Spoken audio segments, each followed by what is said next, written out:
Bueno, buenas tardes. Bienvenidos a la tercera jornada de SICOM 2020. Desde ya agradecemos la presencia de todos ustedes. Comenzaremos este día con el webinar de Código de Ética a cargo de Tristán Rodríguez Lorredo. Él es economista y sociólogo y máster en gestión de empresas de comunicación. Trabajó como periodista especializado en temas de economía y gestión de medios. Actualmente se desempeña como editor y columnista del grupo Perfil. Y también fue editor de la revista Noticias, Aperturas, Negocio, es docente, perdón, que estaba admitiendo, es docente universitario de materias de información económica, proyectos profesionales y ética periodística. Bueno, te damos la bienvenida, Tristán, y te cedemos la palabra. Bueno, muchas gracias. La idea de esto, ya lo hemos hablado, pero la idea por ahí que no sea un discurso, una conferencia, lejos está el espíritu de esto, sino básicamente, bueno, les comento un poco cómo estamos en este proceso. Voy de ahora para atrás. FOPEA, la asociación en la cual yo soy socio hace muchos años, se fundó en el año 2004, yo creo que me asocié en el año 2005, por ahí. Es una asociación de periodistas, es una asociación civil, que sí que no es un sindicato, no es un colegio de periodistas, no es una empresa, no es un medio, ¿no? Los que somos socios de FOPEA o somos periodistas, trabajamos en medios, somos profesores, estudiantes. Básicamente se fundó con dos condiciones o con dos preocupaciones en aquel momento. Una que era bregar por mejores estándares profesionales, ¿no? Un tema que tiene que ver con formación, con buenas prácticas, y el otro también alentar, incrementar, subir la vara de los estándares éticos, las buenas prácticas profesionales, no solamente en cuanto al contenido, sino también en cuanto a las formas, en cuanto a la confiabilidad, porque creemos que un activo no solamente para un periodista, sino para el colectivo de los periodistas, es la credibilidad. Entonces, digamos, de alguna manera, no solamente el periodismo, sino muchas otras profesiones y oficios tratan de cuidar ese activo colectivo, ¿no es cierto? Un mal médico hace un daño sobre un paciente y sobre él mismo, pero también sobre el resto de la matrícula, que trata de cuidar de que no existan malos médicos, o si existen, sea la minoría o sea la excepción, y sea corregido.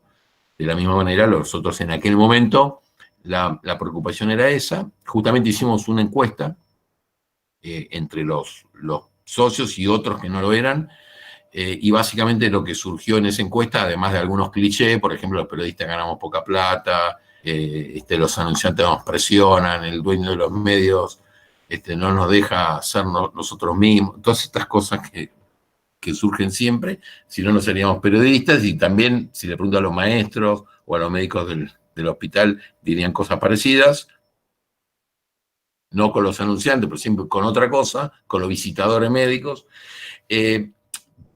Pero estas preocupaciones surgió sobre todo el tema de que en algunas temáticas, con esta preocupación, había cierta orfandad. Dudo en decir la palabra orfandad, porque si no parece que fuéramos menores de edad, que tuviéramos que nuestros papis se ocupen, pero básicamente que nos faltaban referencias sobre cuestiones nuevas que habían evolucionado, sobre cuestiones que por inexperiencia de muchos que empiezan porque yo también lo hice, empecé en algún momento. ¿Y a quién le pregunto esto, no? ¿Quién me dice? ¿Quién me orienta? Que a veces encontramos a alguien, pero no siempre. Y sobre todo porque habían ciertos cambios que se percibían que eran muy rápidos y que hacían que se altere el escenario sobre el cual habíamos crecido profesionalmente y entendido qué estaba bien y qué estaba mal, qué se debe y qué no se debe hacer. A raíz de esto se hizo un trabajo de investigación. En su momento lo financió la Fundación Konrad Adenauer, lo llevó a cabo un conocido periodista que es Pablo Mendelevich, actualmente es director de la carrera de periodismo de la Universidad de Palermo en Buenos Aires. Y básicamente lo que hizo Pablo, para no inventar la rueda, fue, bueno, a ver, sobre esta materia, sobre normas orientativas, ¿qué qué se está haciendo en el mundo, qué hacen otras asociaciones como FOPEA, otros medios, ¿no? Que establecen a través de códigos de ética, manuales de estilo, declaración de principios. Así que es un libro bastante interesante que se los puedo compartir, no sé si lo conocen o por ahí por la materia, pero básicamente es una foto hace 15 años de qué estaba pasando. Y a raíz de eso dije, bueno,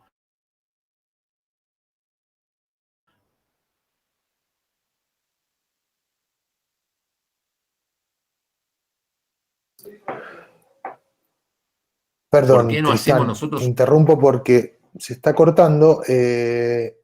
Nos vamos a desactivar todas las cámaras a ver si logramos tener una mejor conexión.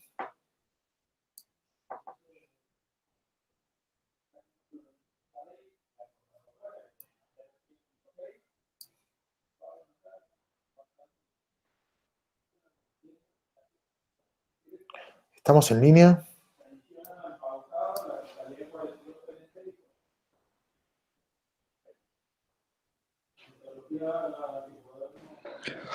Hola.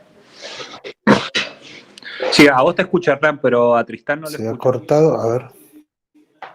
Él está...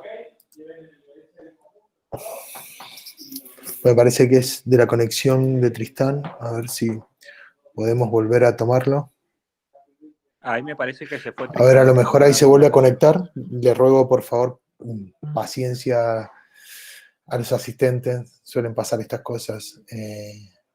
Estamos en un horario que hay gran demanda de internet, entonces se puede llegar a colgar. Pero ahí se está conectando y apenas se conecte, lo volvemos a tener con nosotros. Ahí está conectado. Perdón. Hola, Tristán. Me fui. Sí. Sí, bueno, Sí. cosas que pasan, ya sabemos. Sí, no, tal cual. Veía tu foto quieta y dije, bueno, a este lo paralicé o algo pasó y no. Claro, algo pasó. Me fui. Sí. Bien. Bueno, entonces comentaba, porque seguramente el último minuto no salió, que hicimos esta encuesta. En esta encuesta salió que sería bueno tener una normativa de referencia para que sepamos, así como un faro, como hay en el camino de montaña. Ustedes, en Mendoza lo puedo decir porque tiene montañas cerca, ¿no? Cuando van a la montaña en mucha nieve, digamos, ¿no? Que alrededor de la nieve ponen esos palitos con puntas naranjas, que no saben para qué son en verano, y en invierno nos damos cuenta para qué son, que es para indicar por dónde está el camino y dónde está la nieve firme, ¿no? La primera vez que anduve con una tormenta de nieve no fue en Buenos Aires, que no nieva, salvo una vez cada 100 años, sino en España, cuando estudiaba allá, y es imposible manejar con los copos de nieve y todo. Y la segunda vez fue cerca de Malargüe, que la primera acelerada y frenazo que pegué, me fui a la banquina, obviamente, ¿no? Algunos dirán, porteño que no sabía manejar. Bueno, a veces nos faltan estas referencias y estas referencias tienen que ver con alguna normativa o algo, y ese algo fue lo que se discutió durante un tiempo y se llegó en forma colaborativa, es decir, había una comisión que iba redactado en función al informe que teníamos ya de lo que pasaba en el resto del mundo, y como pasa siempre, una ley de Pareto al revés, el 80% de las cosas tenían acuerdo y un 20% de las cosas había desacuerdo y nos insumió el 80% del tiempo de discusión. Y como somos periodistas, obviamente es imposible que estemos todos de acuerdo en todo al mismo tiempo, aunque sea por deporte, alguien va a ir de contra. Y finalmente se llegó, parimos un código de ética de FOPEA que se aprobó en el año 2006 y año 2000, perdón, 2005, ahora ya creo que era el año 2005, bueno, y porque el proceso llevó un año entre que hicimos todo, colaborativamente, y a partir de ese momento, el código de ética es el que está vigente ahora. Es decir, a partir de ese momento, el que quiera ser socio de FOPEA, cualquiera de ustedes que diga, me gusta, voy a ver qué hacen, qué sé yo, bueno, lo que se requieren son 3 condiciones. La primera es que alguien presente, que 2 socios de FOPEA simplemente presentan, avalen, si ¿no? Que sea o un periodista profesional o alguien que colabore en los medios, un columnista, un profesor de comunicación, un estudiante. La segunda cuestión es que uno conozca y respete el código de ética de FOPEA, que pasó a ser parte esencial. Y la tercera cuestión, que lo haga respetar, digamos, que lo transmita. Y así fue que estuvimos estos 14 años dando vuelta, y en estos 14 años pasaron cosas. Fíjense ustedes que Facebook nació casi paralelamente con el código de ética, o sea que hubo realidades incluso en la praxis de nuestra profesión que cambiaron. Twitter apareció después, ni que hablar de las plataformas de televisión o de radio. Nadie hubiera imaginado hace 10 años que la gente pagaba por escuchar radio. Spotify vive de eso, pagar un poquitito, muchos pagan poquito, pagamos por bajar música.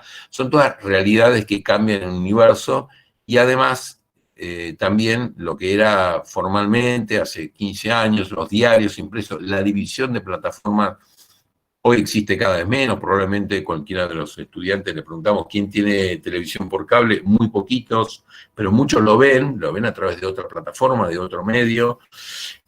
O sea que todo este universo que cambió forzó a decir qué pasó, cómo impactaron estos cambios en el trabajo del periodista, en la relación con el público y en la relación con lo que nos cuestionamos, que lo que está bien y lo que está mal, siempre buscando, como dice en el prólogo del Código de Ética de FOPEA, la búsqueda de la verdad, maximizar nuestra independencia con respecto al poder de turno, digamos, de todo tipo de poderes, y bueno, tratar de que nuestras prácticas sean visibles, observables y transparentes, ¿no es cierto? Y siempre haciendo culto de que la diversidad de pareceres, de sentimientos, de identidades y el pluralismo político y cultural es un activo que hay que cuidar y proteger, no hay que tolerar, ¿no? Es más que eso, un pasito más. Así que lo que pasó en estos tiempos, que muchas cuestiones nuevas fueron anexadas a este código en la forma de protocolos. Por ejemplo, hay un protocolo que se habla sobre la información sobre menores de edad. No es lo mismo, los menores tienen que estar protegidos. Bueno, después hay otro protocolo, por ejemplo, que ya no elaboró FOPEA, sino que lo tomamos de otra asociación que sí lo había elaborado, protocolo para información sobre personas con discapacidad. Aclaro, con discapacidad porque ya conocemos que no son personas discapacitadas, sino con discapacidad. No que padecen tal cosa, sino que tienen tal cosa. Entonces son como pequeños términos y cuestiones que es un abordaje. Todos estos son protocolos, sobre todo didácticos, digamos, ¿no? Que tratamos de prevenir, tratamos de formar, de educar. A ver, voy a informar sobre esto. Cualquier periodista que dice, bueno, ahora te mando a cubrir los juzgados federales o cubrir, no sé, un tema policial, seguramente le preguntará a algún viejo zorro de una redacción qué tiene que tener en cuenta, cómo se tiene que dirigir a un juez, cómo tiene que tener un expediente, ¿no? Yo creo que un amigo que es juez me contaba que una vez llegó una periodista joven de un gran diario y entonces le exigió leer un expediente. No voy a decir un caso rimbombante, pero seguramente lo sería. No era un juez federal, era un juez civil y comercial en la ciudad de Buenos Aires. Le dijo, bueno, ¿querés que te cuente? No, déjeme que usted no me presiona. Bueno, muy bien, le dieron una mesa, una silla, le dieron, trajo a propósito, hizo traer todos los cuerpos del expediente, eran 5 carpetas, a las 2 horas fue y, o sea, la chica no sabe por dónde empezar, ¿no? Haciendo 5 carpetas, cada carpeta tiene no sé cuántos folios. Bueno, si querés, ahora te digo, tenés que leer acá, anda acá, esto no le des bola porque estos son no sé qué cosa. Bueno, muchísimas gracias, seguramente nunca más se olvidó.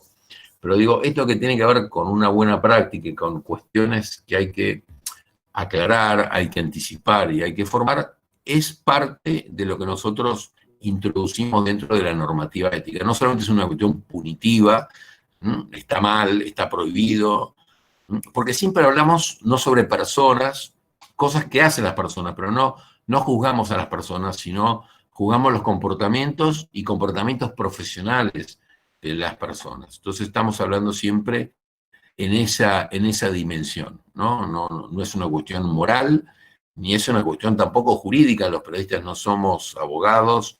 Bueno, hay muchos periodistas que sí son abogados, pero no somos fiscales, o no somos jueces, o no somos abogados defensores. Tenemos otro rol, que es informar, opinar muchas veces, hacer un comentario crítico, en el sentido que tamizamos, ¿no? A mí me gustó mucho hoy.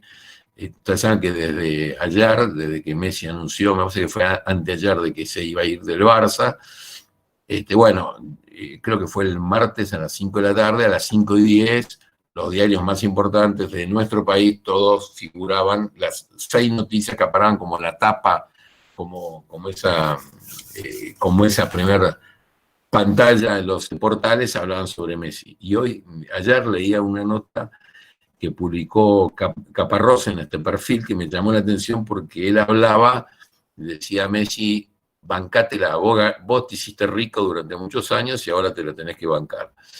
No sé si era un poco llevar a la contra a todos, etcétera, etcétera, pero bueno, son esas visiones críticas que a mí me gusta, que entre tanto elogio, el mejor jugador del mundo y no sé qué cosa, también hay alguien que diga: capo, si ganabas 50 palos euros de bolsillo por año, y bueno, si te dicen que te tenés que quedar porque firmaste un contrato o que no te gusta el técnico, esa es la visión de él. Yo no sé si es así o no, pero bueno, la visión de Caparrós, que es un gran futbolero, e hincha de Boca además, pero tiene que ver con eso, con que a veces el rol del periodista es disparar otra mirada, ¿no? Invitar a otra lectura diferente. Si no, son 7 notas, las 7 dice lo mismo, incluso para un mismo medio, ¿no?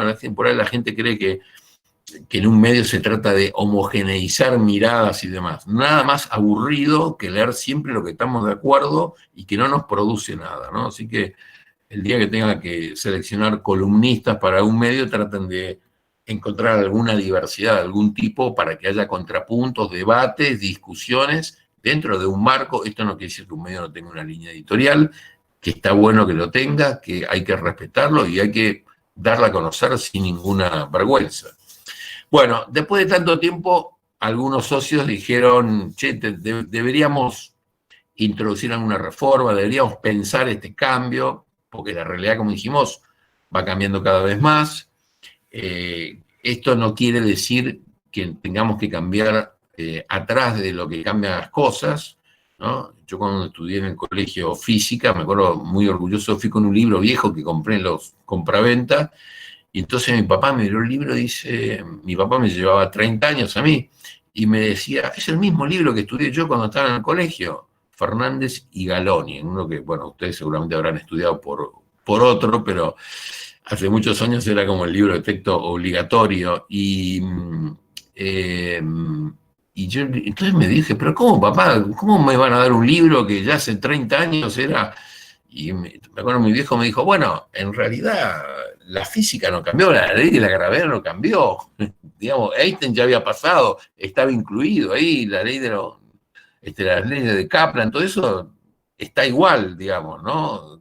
Yo cuando estudié economía me pasó lo mismo, estudié de vuelta el manual que teníamos en primer año, en segundo año, el manual era el bestseller de los textos de economía, que es el de Paul Samuelson, un fallecido pero premio Nobel de Economía. 50 ediciones tuvo, 50 del año 40 creo que 48, 49 fue la primera edición, 50 ediciones tuvo el libro. Claro, a lo último era más lindo, había otros ejemplos, pero el libro era el mismo, porque la economía es la misma, cambian cosas, cambian ejemplos, aplicaciones. Bueno, con este contexto y también mi papá ya había estudiado con el mismo libro, entonces me vino con el mismo. Además, me regaló el libro, que todavía lo tengo, que sé que él ya había comprado como gran avance en su época. ¿Cómo se hizo o qué es lo que se pensó hacer con esto de la reforma? En primer lugar, que no surgiera de una convención de iluminados, sino que fuera producto de la deliberación de un trabajo colaborativo de los socios. Pero eso hay que organizarlo, porque si no es un caos, es como una asamblea universitaria con 3.000, votan, pero a ver, ¿quién lo cocina? Cualquiera que estuvo en la universidad sabe que esas asambleas tienen una cosa previa, donde hay acuerdos, etcétera, etcétera. Bueno, acá parecido con el agravante de que los periodistas todos nos gusta comentar cosas, dar punto de vista, darle vuelta 23 veces, y entre el verticanismo y el anarquismo, el periodista está más cerca del anarquismo que del verticalismo. Entonces, bueno, lo que se organizó fue primero que los periodistas, los socios proponíamos temas que valía la pena revisar, se llegó a un consenso, se dividieron en 8 sesiones para discutirlos, a 8 temas, unas sesiones duraban 1 hora y media, otras duraban 3 horas, eso depende cuál era el tema. Había más o menos anotado, 5 minutos cada uno, había alguien que tomaba el tiempo y que era un verdugo, listo, acá se acabó el tiempo, porque si no terminamos más, y después se sacaban conclusiones, y eso es lo que el próximo mes, seguramente, septiembre o principio de octubre, habrá un proyecto de reforma que se circulará a los socios, y para noviembre llegaremos a consensuar un nuevo texto que se votará, estamos todos de acuerdo, seguramente. Este texto, ¿cómo será con el anterior? Había un general hace unos años que gobernó el país 2 días, que fuera general Nicolaides, que era el jefe del ejército en la época de Malvinas, o después de Malvinas. Gobernó 2 días porque después no se nombraron a Viñones, pero esos 2 días dejó una frase célebre, ¿no es cierto? Creo que estaba en Córdoba, y que dijo que el país no daría un giro de 360 grados. Bueno, Nicolaides seguramente se llevó, hablando de física y matemática, se llevó matemática a marzo seguramente en el colegio, porque el giro de 360 grados es quedar en el mismo lugar. Seguramente quiso decir el giro de 180 grados. Bueno, nosotros le haremos caso a Nicolaides y probablemente nuestro giro, la reforma, sea bastante parecido a lo que estaba antes. Estaremos casi en el mismo lugar, no en el mismo, porque habrá muchas cuestiones que se han sometido a reflexión, hay cambios, como dijimos, hay cosas que nos dimos cuenta que eran muy exigentes para los periodistas, hay otras cosas que no se han tenido en cuenta, y también, perdón, hay una diversidad entre los escenarios de lo que pasa, sobre todo en las grandes urbes, como puede ser en Mendoza, en Buenos Aires, Rosario, Córdoba, y lo que pasa en alguna ciudad pequeña, piensen en alguna ciudad pequeña de la misma provincia, ¿no es cierto? Piensen lo que pasa en La Paz, o lo que pasa en San Rafael, que son ciudades, pero son ciudades mucho más chicas y con otra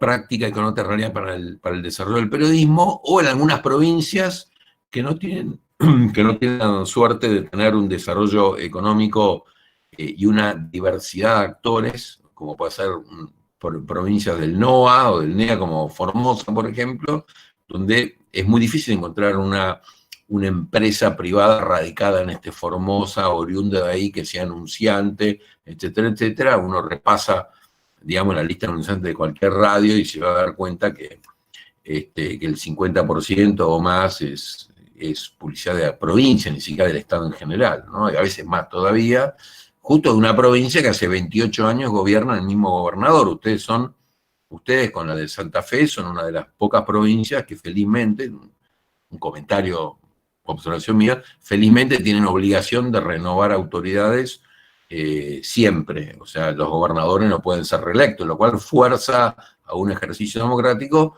que hay otras provincias, por ejemplo, la de Buenos Aires, podemos reelegirlo una sola vez.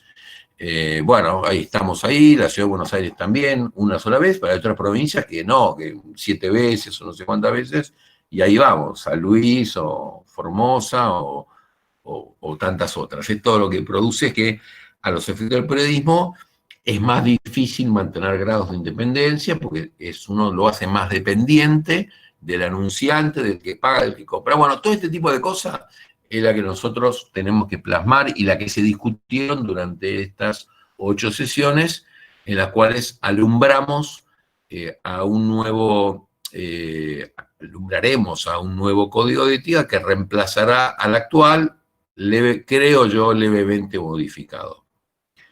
Básicamente, este es el punto de llegada al que estaremos pronto.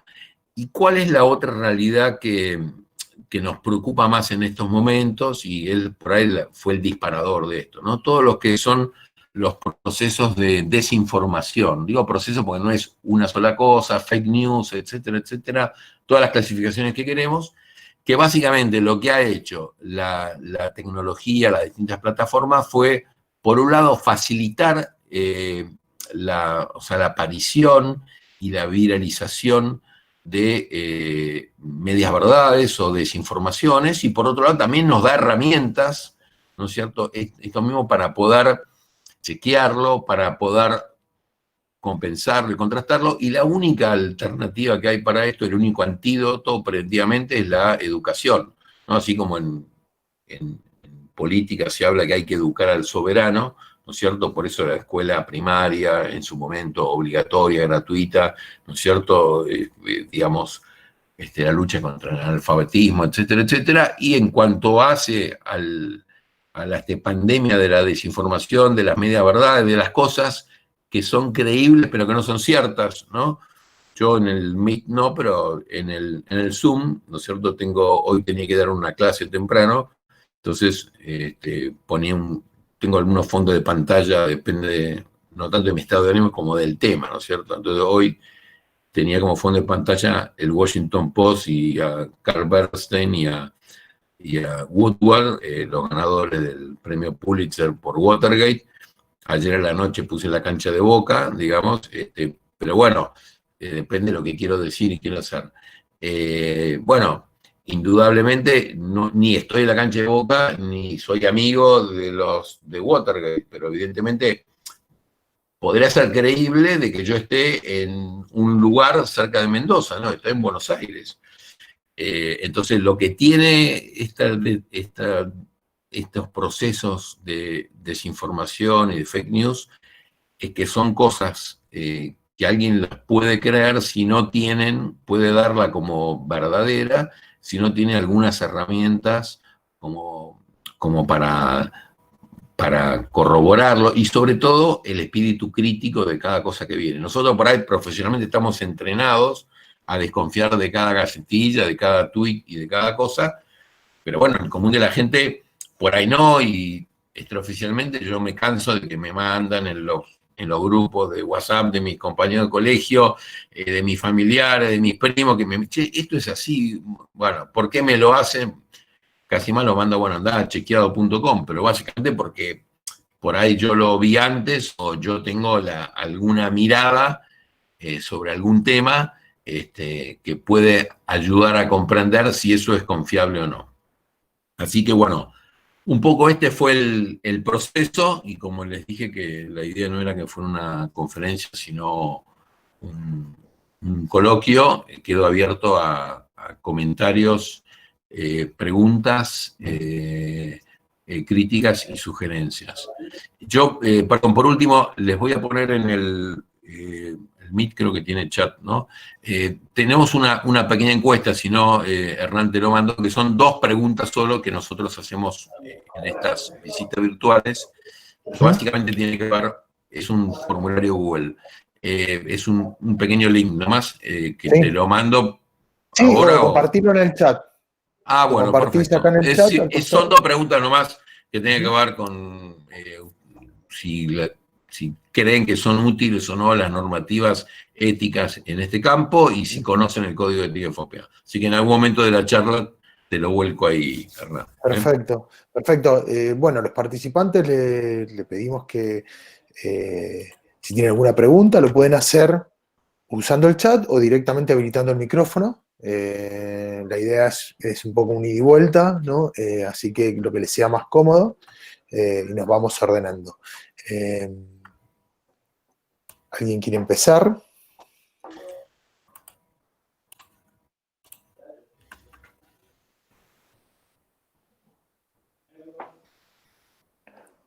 Cuesta a veces romper el hielo. Así que, bueno, y yo quería empezar con una pregunta, ¿no? Bueno, bajo esto que nos explicaste, ¿cuáles serían como los ejes centrales de este nuevo código, de este código de ética, ¿no? De esta reforma en el código de ética? O sea, sobre qué aspectos centrales o qué puntos centrales se ha modificado? Bueno, en realidad lo que...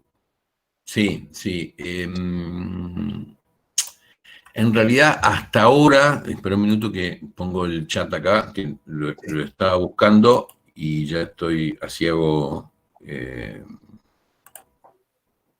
y pego, perfecto. Ahí está, ahí puse el link. En realidad, no es que ahora se dictaminó sobre qué es, digamos, hacer el sentido de las reformas, sino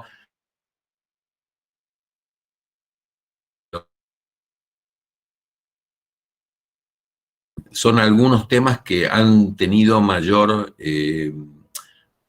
foco de atención en cuanto a los temas más controversiales, o porque son nuevos o porque tienen puntos de vista diferentes. Algunos hasta desde el punto de vista federal, como que las grandes urbes dicen Buenos Aires, pero entras en la misma bolsa con las grandes ciudades, digamos, ciudades que, o núcleos urbanos de 1 millón de habitantes, son más o menos, y en Argentina creo que hay 4 o 5.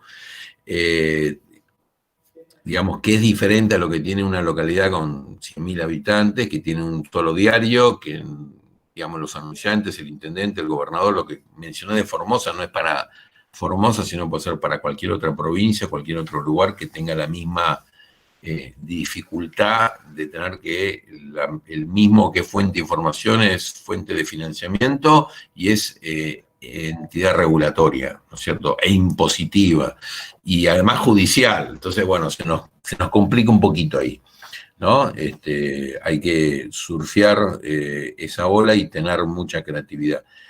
Ahí había un tema, si había divergencias, si el código era, por ahí se veía como demasiado rígido para algunas situaciones como pensadas para un gran medio que tiene su división comercial por un lado, la famosa Chinese Wall o la muralla china entre la redacción y lo comercial, que no nos enteramos, y por ahí en realidad hoy no es que no nos enteramos, sino que tiene que haber cierta sinergia. No es que los que me dicta, digamos, no sé, en un sitio de, no sé, Infobae, no es que me está dictando el gerente comercial lo que tengo que decir y si tengo que explicar sobre Coca-Cola o sobre no sé quién, sino que por ahí tengo que, ya desde el diseño de cierto producto, hay anunciantes que le va a gustar estar pegados, digamos, con cierta sección o con ciertos enfoques determinados y no con ciertos otros, ¿no es cierto?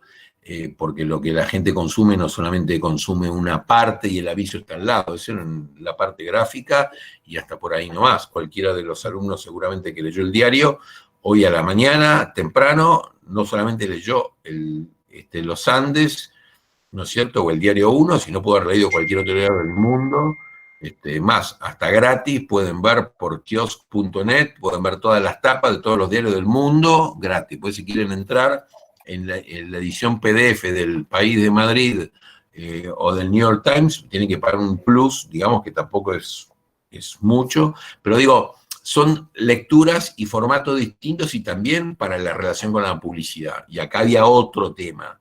¿Cuál es esa línea gris? ¿Cuál es esa zona gris? ¿Cómo se demarca? Después había otro tema que tenía que ver con el pluriempleo de los periodistas. No solamente el pluriempleo.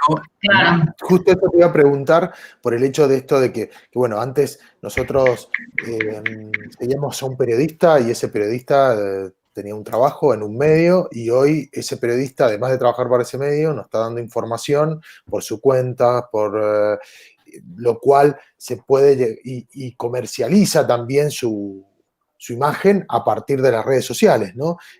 Claro. Y bueno, y si el código de ética tiene esto en cuenta.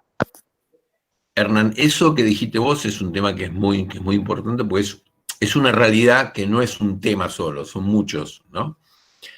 Fíjate vos lo que comentaste, que es cierto, yo dije que cuando nació el Código de Ética de FOPEA, las redes sociales no existían o estaban diseñadas como Facebook para un sitio de citas, como empezó. Facebook empezó un sitio a ver si ligaban los muchachos de Harvard con las otras chicas, no sé qué cosa.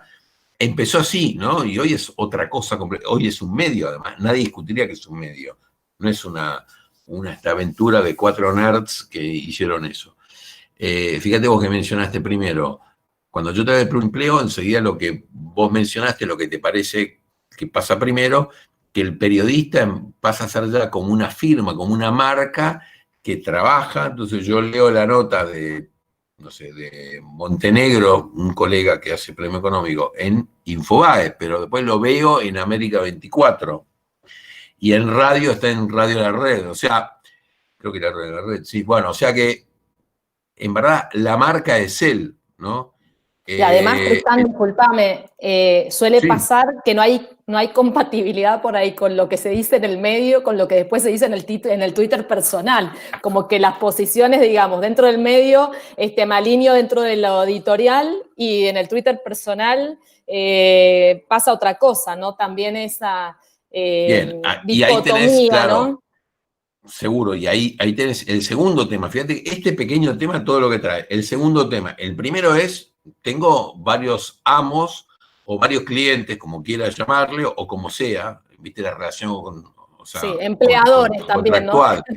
Claro, pueden ser empleadores o pueden ser clientes, digamos, o sea, Sí. Carlos Pañi, con el Diario de la Nación, o con el Grupo Clarín, que está en Telenoche, o con su newsletter, que tiene no sé cuántas personas que lo compran.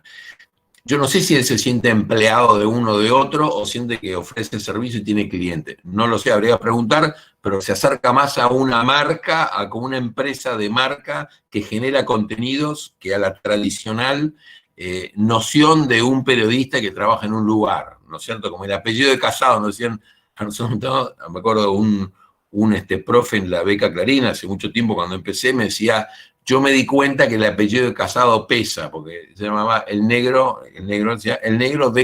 Thierry de Clarín, que en paz descanse. Entonces él se da cuenta que eso pesaba. Bueno, hoy, ¿el de qué? Dijimos, ¿no? Porque, como decís vos, muchas veces está este universo de lugares que son plataformas en donde muestro, un showroom a veces, donde muestro, a veces es mucho más que un showroom, y a veces también tenemos las cuentas personales de redes sociales, que depende de la que usemos más, el Facebook, el Twitter, el periodismo generalmente es más tuitero, o Instagram, o lo que sea, depende del rango etario al que nos dirigimos, y en el cual, como si vos puedes decir una cosa, es como, acá siento que soy dueño de mi propio espacio, ¿no es cierto? Y entonces vamos a una tercera cosa, es el mismo periodista que en ese espacio propio comercializa menciones y demás, y hay con nombre y apellido quienes lo hacen en forma abierta, no que lo hacen de contrabando. Entonces cuando, no sé, X periodista, cuando Barsky, digamos, que es uno de los que utiliza, habla de tal marca o de tal cosa, un periodista que tiene muchos seguidores sobre temas de medios, sobre temas de actualidad y temas de deporte, y especialmente de fútbol, entonces, bueno, tiene alguien que como tiene 200.000 seguidores, no sé, capaz que me corrigen, a mí me dicen, no, tengo 500, tiene 500.000, no sé cuántos, pero muchos. Entonces, quizás le interesa estar pegado a la imagen y a lo que hace y a lo que dice un periodista que es un influencer, ¿no? Entonces, todas estas cosas es como que hay que repensarlo. Por eso yo hinchaba con el tiro de 360 grados, porque capaz que llegamos a la misma condición.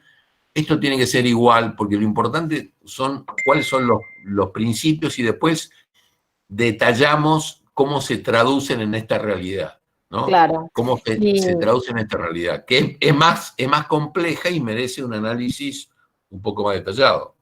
Sí, hay temas conflictivos, yo ahí que participo por ahí de los debates en FOPEA, con el tema, por ejemplo, hay un punto que es el de los regalos, ¿no? Los regalos a los periodistas, ahí los chicos van a prestar atención porque por ahí el día del periodista, el periodista suele recibir regalos y en uno de los puntos de FOPEA, del código, que es el de 3, el periodista como individuo, ¿no? En el punto 27 dice, prohibido, no se deben aceptar regalos de ningún tipo, porque esto se entraría en conflicto con justamente la libertad, ¿no?, que tiene el periodista de opinar sobre diferentes cosas. Y entonces, desde ese punto, que es el día del periodista, ¿debo aceptar o no debo aceptar un regalo de tal o cual empresa?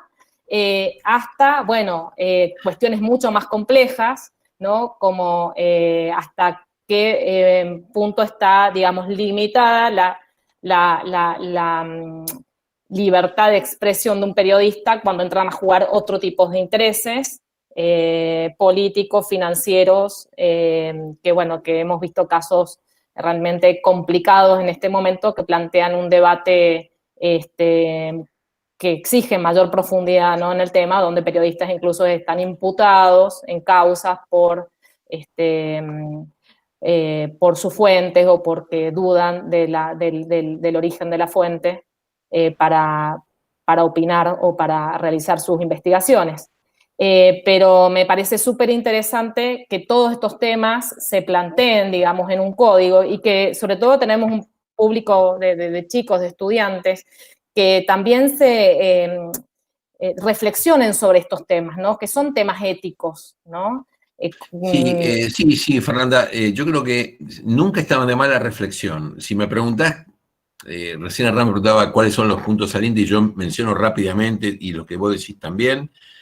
Yo creo que lo más importante de todo, que la riqueza está en el proceso, más que en el producto. Porque quizás vamos a llegar al mismo lugar, pero vamos a llegar al mismo lugar cuestionándose un montón de cosas, reflexionando un montón de cosas. Es como la persona que está en un trabajo y tiene un disgusto, quiere irse, le recibe una propuesta a un lugar de otro, está muy bien, porque no hay esclavitud desde 1853 en nuestro país. Libertad de vientres es anterior, pero la esclavitud como tal fue abolida en 1853. Así que cuando alguien se enoja, un empleador, de que el empleado se va, que yo sepa, no sos el amo, ¿no es cierto?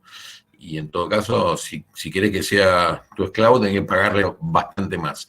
Pero nos cuestionamos si conviene estar acá en este lugar o en otro, y acá también. Así que el proceso de cuestionamiento, que además para un periodista es innato, cuestionamos todo, criticamos, nos cuesta a veces trabajar en lugares orgánicos donde hay gente que no es periodista.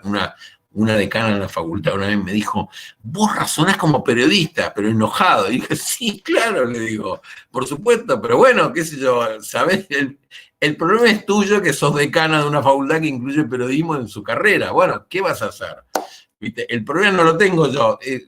Realmente me diste algo, o sea, me diste una buena noticia. O también, por ejemplo, cuando Fernando Ruiz, en el año 2003, estuvo preso en Cuba 3 días, ¿no es cierto? Porque había ido a entrevistar a blogueros, no blogueros, en aquel momento no existía, a periodistas disidentes, etc. Bueno, lo agarró la policía de seguridad, lo puso preso, como era argentino, en 2 días lo largaron, pero durante 2 días estaba preso, qué sé yo. Y yo estaba casi como divertido con el tema, o sea, divertido, entretenido, era interesante, y se lo comenté a otra funcionaria, digamos, de la universidad en aquel momento, y ella estaba azorada. No puede ser, ¿cómo van a hacer eso? ¿Cómo van a ir a un lugar donde te pueden poner preso? Y para mí era una experiencia singular. Bueno, cada cual. Después me tocó a mí eso, entonces, y sigo diciendo que fue una experiencia, una de las más fuertes y más ricas, a pesar de que no se lo deseo a nadie, el estar en un interrogatorio con servicios de inteligencia, que vos sabés que si metés la pata te quedás unos buenos días en el Guantánamo, no el Yankee, el otro lado hay otro Guantánamo que es un poco peor. Sí, cuando no te jugás la vida, o sea, el periodismo hoy, hay lugares en el mundo que sabemos que están sumamente complicados, bueno, desde Fernanda, periodistas que han ido a la embajada y han salido en una maleta exactamente, cortado a pedazos, digamos. Sin ir lejos, si yo hiciera periodismo policial, judicial en Rosario, estaría complicado hoy, ¿eh? De las mafias, o sea, sí, de la narcotráfico. ¿No? Amenazan, hoy Rosario, mañana puede ser, no sé, Jujuy, no sé, pero en Rosario concretamente, el corresponsal de La Nación Rosario está amenazado de muerte. Durante 2 meses, hace unos años, tuvo que irse de la casa a un lugar de incógnita, y sigue laburando ahí, digamos, un tipo que es un loco, es un valiente, no sé, pero digo... ¿por qué? Porque hay cosas que están pasando. Bueno, yo los invito a los chicos, a los estudiantes de periodismo, a que sigan las redes de FOPEA. Están todas, pero en Twitter, bueno, cada tanto sale un comunicado sobre la defensa de la libertad de expresión, de lugares que en este momento en la Argentina periodistas los están acallando, digamos, desde Santa Cruz, Misiones, Chaco, San Luis. O sea, permanentemente tenemos manifestaciones de periodistas que se sienten de alguna manera, o no que se sienten, digamos, que su libertad de expresión y de ejercer su profesión se encuentra limitada por diferentes intereses.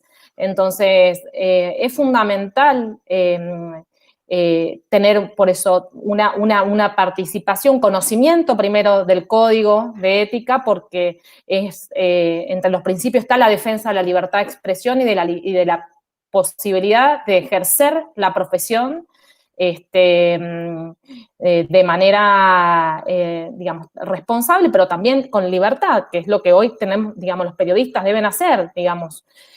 Por lo tanto, me parece que hay que comprometerse con esto, y hay que comprometerse desde la formación, digamos, de cuando uno se está formando como periodista, porque en el primer medio donde vas a ir a trabajar, tenés que saber, digamos, cuáles son tus derechos y tus obligaciones como profesional del periodismo, ¿no? Sí, claro, hay un tema que es transversal, que traspasa pertenencias partidarias y demás, que es, normalmente el periodista es un tipo, una persona, o sea, si es una persona o una organización molesta para el poder, es molesta. Y te digo, es y debe raro ser así, debe ser así. No, por eso, digo, uno puede decir, no, pero ¿por qué no podés convivir? Es raro, yo siempre pongo como ejemplo el de la BBC, ¿no? Los que hacen radio, les gusta la radio, hoy que es el 100 años de la radio de la Argentina, la BBC es modelo, es una radio que es de la corona británica, que es más que del gobierno, y los últimos 30 años se ha peleado con todos los gobiernos de turno, con todo, hay hasta casos, hay juicios y todo, se ha peleado. ¿Cómo se van a pelear? Yo no me imagino Canal 7 peleándose con el gobierno, Canal 7, televisión pública, peleándose con el gobierno de turno, no de este gobierno, de los últimos, desde que nació Canal 7, digamos, ¿no? De hecho, Canal 7, la primera emisión, que también la hizo el primero que llevó el loco de la azotea, Susini, hizo la primera emisión de televisión de Canal 7 el 17 de octubre del año 51. Si la fecha le suena, 17 de octubre nació como una televisión, o sea, estatal militante. Bueno, otras épocas en Europa pasaba más o menos parecido, pero yo creo que siempre nosotros tenemos que saber de que nuestra actitud puede molestar, porque creo que es incomprendida, especialmente para el mundo político, ¿no? El mundo político le cuesta comprender esta diversidad, pluralidad, este no verticalismo, cuesta, entonces nos encontramos con alguna para mí es una ridiculez lo de que alguien tuvo la felicidad de ponerle cláusula Parrilli, pero bueno, esto de que haya alguien que por comentar o digamos, o sea, los del caso Watergate estarían presos para la cláusula Parrilli, ¿no? Y para nosotros, para mi generación, es como el Faro, ¿no? A ver, yo quiero ser como Bernstein, no sé qué, que en un diario que de la misma línea editorial que el gobierno en turno siguió la investigación hasta que el presidente, el único que renunció en Estados Unidos. Cuando no le gustaba los matan, pero en este lo dejaron renunciar, ¿no es cierto? Y bueno, pero no es que Página 12 le pegaban Macri y La Nación le pegaban Fernández, no, es que el Washington Post era un diario republicano, de orientación republicana, los dueños, encabezados por su directora, se la bancaron y dijeron, llegamos a las últimas consecuencias. Bueno, ahí ves donde hay una diversidad de opinión. Eso se refleja muy bien en la película de Post, es muy buena, es con un tema anterior al de Watergate, donde ella pierde amistades y se enemista con unos con otros, porque, digamos, entiende que la misión de su medio era otro y no era solamente ser amigos de la casa, ¿no? Pero son visiones. Y yo creo que la otra cuestión que los periodistas tenemos que, como decís vos, formarnos, no solamente intelectualmente, sino como actitud, aprender a comprometernos, es que para nosotros tenemos que no entrar en el juego de la obediencia debida. La obediencia debida es un principio jurídico, para mi gusto es un principio jurídico que suena más excusa que otra cosa, es para una excepción y para algunos momentos determinados, y hay muchos en la vida civil que lo toman para cualquier cosa. como trabajo acá, hago lo que me dicen, porque si no me quedo sin laburo. ¿Sabe qué? Hay muchos laburos además de ser periodista. O, bueno, para ser periodista puedes trabajar, puedes ser un youtuber, poner un blog, claro, capaz que no te van a pagar más que en otro lugar, te protestás porque te hacen decir una cosa u otra, ¿no? Entonces, nosotros tenemos que estar desde un inicio, prudencialmente saber cuál es el límite entre lo que nosotros queremos hacer, lo que toleramos y cuál es la obediencia de vida, digamos. Yo hay cosas que no las hago. A esta altura del partido, Fernanda, yo hay lugares en los que prefiero no trabajar porque sé que voy a tener un conflicto en algún momento. Entonces, trabajo en los lugares donde no me traen un conflicto. Entiendo que alguien cuando recién empieza que no tienes esta posibilidad, pero yo ya llevo más de 30 años. A esta altura yo sé quién es quién. ¿Entendés? Pero a mí me sirvió, me resultó útil. Y la otra cosa, y por último, es que creo que la libertad de expresión y la independencia no es solamente algo etéreo, sino que es algo que hay que conquistarlo, hay que sostenerlo, alimentarlo y creativamente buscar como persona, ¿no? Como profesional y como organización estar en un lugar. Hay que maximizar la independencia. Yo trabajé mucho tiempo en periodismo económico. Si vos tenés 2 anunciantes, sonaste porque el 50% de tus ingresos son, no sé, el Banco Macro y Telecom. Entonces te la hacen parir, te dictan lo que ellos quieren que vos hagas. ¿No es cierto? Porque hay un gerente que piensa que es así. Ahora, lo que tenés que hacer vos, en vez de tener 2, tener 20 anunciantes. Y un día te vas a pelear con el Banco Macro. Y se te van a ir el 5% de los ingresos, no el 50%. Listo. Entonces, el Banco Macro sabe que no puede tirar de la cuerda más, pero vos tenés que bancártela y buscar los anunciantes. O sea, hay que ser creativo, porque acá nos quedan 2 cosas. O llorar en un rincón y patalear, digamos, o buscar de qué forma podemos ampliar, no ampliar nuestro derecho, ampliar nuestro margen de libertad. Claro. Creo que eso es lo más importante. Totalmente. Bueno, acá en Mendoza se da el tema de los pocos medios, ¿no? No es, a diferencia de Buenos Aires, que hay como muchísima más diversidad de medios, en Mendoza tenemos muy pocos medios que aparte están digamos, entran dentro de grupos, ¿no? Tenemos 4 grupos importantes que abarcan multimedios. Y esto ha sido así durante muchos años. Pero bueno, el fenómeno que se está dando ahora, y gracias también a las nuevas tecnologías, es que muchos periodistas han optado por crear sus propios medios, digamos, por abrir sus medios digitales, su propio periódico online, lo cual me parece también interesante, ¿no? Que puedan ir encontrando posibilidades de emprender, digamos, ¿no? Este perfil de emprendedor del periodista, ya de no conformar con solamente que el estudiante periodista solamente piense que puede insertarse en estos grandes medios, sino en la posibilidad, bueno, de otras alternativas, ¿no? Y en Mendoza, respecto a este otro punto que tocaste, que es el de digamos, la compatibilidad o de cómo manejar esa frágil línea entre lo comercial y lo periodístico, que yo creo que es algo que también se tiene que entender en la lógica, que por ahí también los estudiantes de periodismo les cuesta entender esa lógica de que el medio se sostiene a través de la publicidad y cómo los intereses comerciales entran a jugar, pero sí hemos tenido casos de, no sé, de supermercados que tenían una tremenda movilización de sus empleados en la puerta, quejándose, y el medio no lo cubría, o le decía a los periodistas, no van a cubrirlo porque era el principal, digamos, la principal marca que tenían, Sí, ¿no? Entonces, bueno, esos casos, digamos, creo que abordan o sea, yo los he vivido, los he presenciado, y muchas veces hay falta de creatividad, porque, digamos, lo que te corresponde es cubrirlo, no cubrirlo, hay forma de cubrirlo, pero además, porque si no lo cubrís, la gente lo sube a Twitter, WhatsApp, y digo, pero esto están mirando otro canal, ¿cómo no están ahí?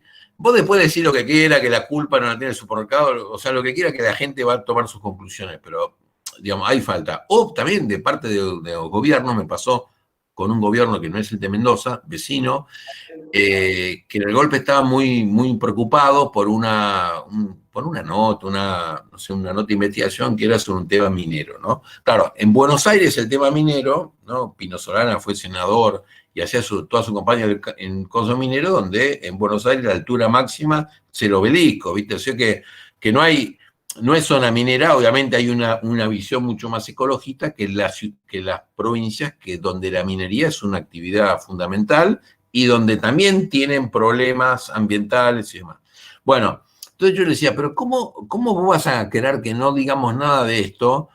Yo creo que ustedes deben tener un plan B. ¿Qué pasa cuando alguien habla, cuando hay un desastre, cuando se contamina un río o lo que sea? Es como que una empresa petrolera que no tuviera un plan de contingencia cuando explota un caño, o una compañía aérea que no tuviera su plan de contingencia cuando se cae un avión. Nadie quiere que se caiga el avión, pero ellos se entrenan para eso. O cuando subís un avión te dicen los botes salvavidas, la mascarilla. Yo nunca pensé que el avión se va a caer en medio del mar, pero más vale que lo tengo. Entonces, yo creo que hay poca profesionalidad, hay mucha obsecuencia, no hablemos de esto, y de golpe, en un mundo horizontal y de redes, te sale por cualquier lado. Y los medios hoy es una visión a veces muy vieja de que hay anunciantes, información, y hoy es muy diferente. Es más, yo busco un sponsor, un anunciante para estos temas, y a pesar de que no va a hablar de esto. Yo me acuerdo que una vez nos había contratado en McDonald's para hacer notas sobre emprendedores, o sea, una sección de emprendedores y que la financiaba McDonald's, con la condición de que nunca hablemos sobre la franquicia de McDonald's. O sea, que no le interesaban a ellos hablar, todo al revés. Y yo, pero si ustedes tienen casos buenísimos, un tipo que se jubiló, que compró una cosa, no hablen de esto. Pero digo, a ellos les interesaba el tema, entonces están pegados con el tema. Entonces, creo que ahí hace falta creatividad. Perdón, hay una insistente que me pregunta si el proceso de cambio o de reforma del Código de Ética de FOPEA también podría ser tomado por un colegio profesional, por ejemplo, el de los abogados. Bueno, FOPEA no es un colegio profesional en el sentido como el de los abogados o el de los médicos, que la matrícula cuenta. Digamos, yo no puedo litigar a los tribunales de Mendoza, tribunales civiles ahí en el centro cívico, si no estoy matriculado. En cambio, yo como periodista puedo ejercer, yo ejerzo como periodista y no tengo una matrícula que me habilita como tal. Hay toda una discusión. Entonces, una discusión acerca de si los periodistas deberían parecerse a los médicos. No estamos colegiados, claro, no estamos colegiados. Sí, hay colegiación, como en España, colegiación abierta, o hay otros lugares donde la colegiación es obligatoria. Los médicos, los abogados tienen colegiación obligatoria para el que quiere litigar o el que quiere operar o consultar. Uno puede ser médico y dedicarse a otro tipo de cosas. Sergio Berni, el ministro de Seguridad de Buenos Aires, es médico, pero que yo sepa, no está matriculado como tal, porque ejerce otra cosa, o sea, ejerce de Rambo ahora. Pero digamos, o sea, que no es obligación. Y la discusión vino, y es pertinente acá, entiendo que en un colegio profesional las discusiones sobre la reforma se hacen entre los mismos socios por las autoridades constituidas, y está previsto cuando hay. Quizás en el derecho la realidad les cambió menos que en los medios de comunicación, entonces por ahí es más largo. Pero, por ejemplo, en lo que es la medicina, los códigos de ética de los médicos, como los comités de bioética en los hospitales, tienen mucho laburo, porque hay muchas realidades, innovaciones y demás que hacen repensar cosas. FOPEA es una asociación profesional, no es un colegio profesional, y en todo caso, como dice Fernando Ruiz, FOPEA se parece más a una colegiación light, digamos, ¿no? Porque no tenemos poder de matrícula, pero lo que nos interesa es que los socios al menos mantengamos una línea de comportamiento profesional. Y si hay alguien que saca los pies del plato, alguien podría preguntar, ¿qué pasa? Bueno, no se lo expulsa o se lo somete a un juicio, sino que primero hablamos con las partes interesadas, con el que se queja, con el que recibe la queja, a ver si la persona recapacita o a ver de qué se trata. Algunos en los cambios introdujeron la figura de una especie de consultorio, de consejo para recibir estas quejas. Hoy lo hace la comisión directiva y se trata de una buena composición, ¿no? Composición de partes. Hay algunos casos en estos 15 años que se han ido de FOPEA porque era demasiado lo que le pedían, y hay otros que lo que se han ido fueron estos comportamientos, que hay muchos que están en una zona gris, ¿no? Que no se sabe, o que son realidades que no conocemos, y bueno, y capaz que, o sea, explicándolo bien, queda claro.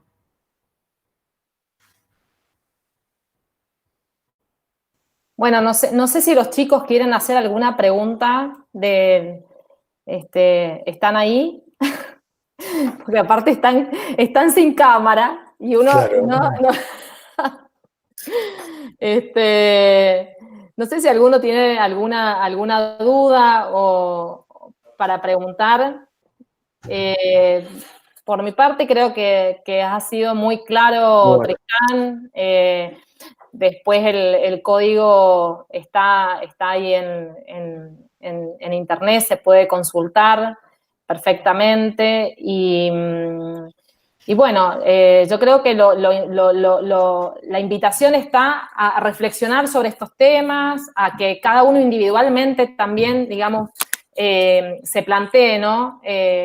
Si voy a ser periodista, en el caso de los estudiantes, cómo me pararía frente a cuál o tal problema, ¿no? A tal cual situación, a invitar a fomentar este juicio crítico frente a situaciones. Y aparte, hoy tenemos mucho en el ámbito periodístico como para bueno, ponernos en el lugar del otro, ¿qué haríamos, no? Si nos pasa esto o cuál situación, ¿no? Y por otro lado, los que estamos también en el otro lado, que es la publicidad, Hernán, sí.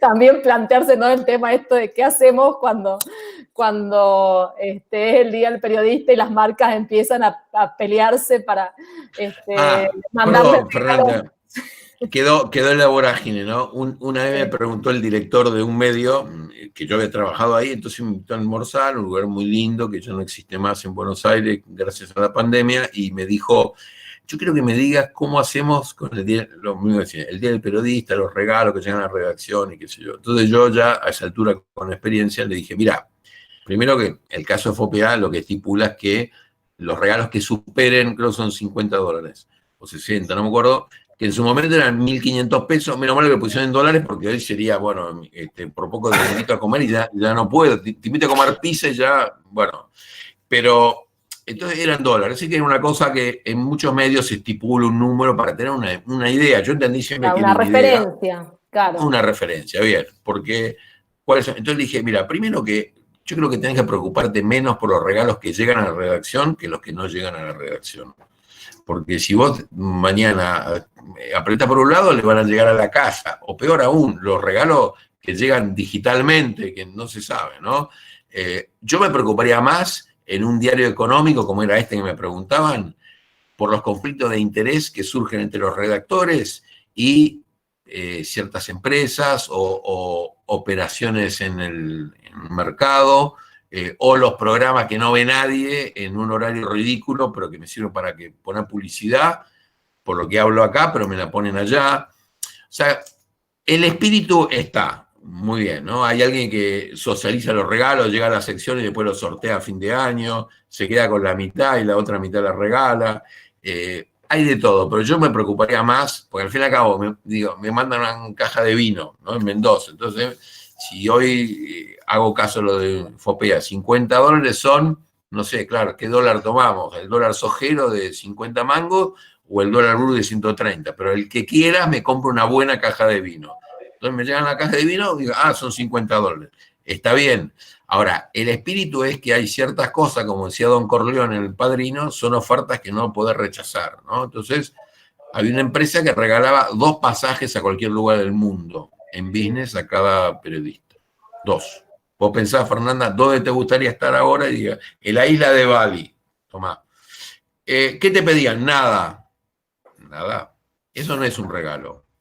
Eso no es un regalo. O sea, vos y yo sabemos que eso no es un regalo. Sí. Vos me podés decir lo que quieras. No, no te pido nada. Eso no es un regalo. No, Es sí, otra cosa. yo creo que es eso, ¿no? Es ver cuál es la medida de lo que se puede tomar como un regalo y qué no como un soborno, ¿no? O de alguna manera un futuro soborno. Sí, claro, claro. Yo creo que Es un tema. Sí, sí. No, es lo que te digo. Vos, si querés ser libre, ese regalo lo tenés que rechazar. Con amabilidad, pero porque vos te estás ganando tu libertad también. O sea, los que agarraron el viaje y se fueron a lugares ignotos que nunca, claro, agarraron un viaje, no, me voy a Chile, ¿no? Para ir a Chile, listo, pero digo, o sea, no necesito, pero los que fueron ahí, hicieron eso, sabían que estaban entregando su libertad por eso y no les importó. O luego se arrepintieron, no sé. Pero por eso, la libertad no es solamente, no, la libertad cuesta. De hecho, hay cosas, cuando una cosa es un principio es cuando te cuesta. Te perdés algo, pues sos fiel a un principio determinado.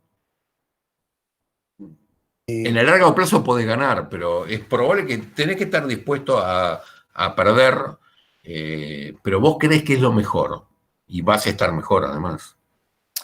Bueno, y también, o sea, saliendo un poco de la parte comercial, ¿no? De la parte por ahí donde intervienen las marcas y todo esto, este afán de la búsqueda de la noticia caliente, ¿no? Que ahora también el tema de las redes ha hecho que es tanto la inmediatez que muchas veces no se termina chequeando fuentes, se termina sacando información con el hecho de dar primero el golpe, después se termina retractando, ¿no? Hasta dónde también, ¿no? Esto de ver a ver de qué manera, porque también tenemos que tener en cuenta de que este código de ética tiene que ser flexible también a esto que se está viviendo hoy, ¿no? Y de decir, bueno, ver a ver de qué manera, porque por ahí, o sea, hablando con periodistas me dicen, mirá, hay veces que si vos tenés que realmente chequear el 100% de las fuentes, o sea, como para llegar a una verdad absoluta, la noticia ya no es noticia. O sea, termina siendo eso, ¿no? Sí, bueno. Claro. Se paran frente a esta disyuntiva, ¿no? Aquellos medios que están exigiendo permanentemente el tener la primicia, a lo que cueste, ¿no? Ver hasta dónde uno también está dispuesto a aprenderse en eso, ¿no? Sí, o sea, seguramente hay prácticas que llevadas al extremo son más propias de un investigador del CONICET que de un periodista, ¿no? Porque tenés recursos limitados, sobre todo tiempo limitado, pero de ahí a no hacer nada hay una brecha. También la seriedad profesional tiene que ver con eso, ¿no? Una cosa, típicamente hay una controversia. Moyano dice no sé qué, tengo que preguntar a la contraparte empresaria de lo que dice Moyano, o al ministro de Trabajo, qué sé yo, a ver, mínimo, digo, después si hoy había un tema con el sindicato de camioneros y un tema judicial con el sindicato de camioneros en Santa Fe, que tiene otra personalidad jurídica. Bueno, yo no me voy a quedar con lo que hizo una de las dos partes, seguramente habrá más, pero bueno, tampoco puedo llamar a todos los camioneros. Entonces, también yo creo que ahí depende de la seriedad profesional y lo que decís vos de la dictadura del clic es complicado, porque es como que te empujan, ¿no es cierto?, que tenés que estar buscando medio punto más de rating o tantos clics más, porque en definitiva se puede transformar en un impacto económico o porque a todos los periodistas le encanta que su noticia es la más leída y la más comentada, le encanta. Y a veces el tema no da para eso. Hay secretos, cómo titulás y cómo dejás algo no sé qué cosa, pero llega un momento que la noticia no da para eso. Digo, cuando Messi pega el portazo en el Barça, no, digamos, listo, el título es bastante simple, la noticia en sí pesa, pero si no hay algunas cosas que hay que inflarlas mucho Y eso, yo creo que eso tiene patas cortas también, ¿no? Porque uno de golpe te cansás de esos títulos con suspensos, quién fue el que le dijo que no a tal, y tenés que leer toda la nota para enterarte que fue un 4 de copa que no sé qué dijo. Bueno, llega un momento de decir, basta, esto no lo veo más, no lo hago más, etc. Pero mientras tanto figura esto, son, digamos, las luces de alerta que hay que tener cuidado hoy, me parece, si uno quiere tener cierta línea de seriedad profesional. Tal cual, tal cual. Bueno, yo creo que la verdad que ha sido más que clara toda la charla. Seguramente, bueno, quedaron preguntas de algunos chicos que no se animaron y otros que por ahí no están siguiendo por el canal de YouTube, que es más difícil acceder a las preguntas, al cuestionario. Bueno, lo bueno es que pueden ingresar a Fopea y ver el código de ética, conocerlo, que es fundamental, ¿no? A todo periodista que se esté formando en esta profesión, me parece que es fundamental que lo primero que tenga que leer es el código de ética, y bueno, ver esto también, esta actualización me parece que es algo que se merece, este código, y bueno, entrar en contacto con estas herramientas que nos provee Fopea. Desde ya te agradecemos, Tristán, por tu presencia, la verdad que ha sido un aporte muy interesante.